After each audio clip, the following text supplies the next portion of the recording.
human papilloma virus ki maramda haide hojik masigi vaccination kana chathari human papilloma virus haibasi nuha amasung animamta yumban mari thamada amadagi amada sandoka ngamba virus haibadi minna uba ngamdaba mahik makhal amani masina nupa amasung nupi nupasingda amantongda khonawda cancer na hande yai adu khwaidagi nana nupi ki angang khau masin haibadi cervical cancer na halli masi prithibi ni mafam punamakta achauba samaisya ama oiri adubu hairiba laina ase ngallingai matamda vaccine kaptoklabadi ngakupongami पृथ्वी की अतोपा सफलवा लेबासिंगदि सही खरगी ममांगदि नौलिबा इंखलगिबा अंगांसिंगा कापोंगदुना लागली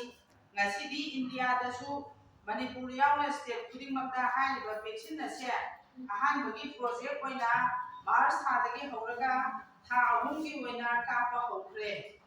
adubu maram kaya amadagi target suna kaptabadagi amu makha dana tha ahum amaga amu kapdanaba health department na ayaba pikre haiba project asida target tawriba haibadi vaccine kapatolba miyoi sing adudi masagi sahi tara marigi manungda laiba nupi macha sing khaktani tasengudi mase yumban mari lainadriba nupa amasung nupi macha sing loinamak kapada akaibadi leite masi lanai oina lairaga kapa matamda miyoi amada nupa lising ahumga changadagi na mari phawba changi hojik chathariba project asi loisilaklaba matungdadi health department ki routine immunization program da oina mase kaplaklagani maramaduna aikoida isa gi imungda lairiba amadi akoibida lairiba mipung khudingmakta policy piduna saru yauna babana binasi aduga yana maru oiba paujel amana sexually active oibi nupi singna vaccine ase kaphogdabadi tha taru khudingi pap smear test haibadi angang khawgi masindagi tokumadiga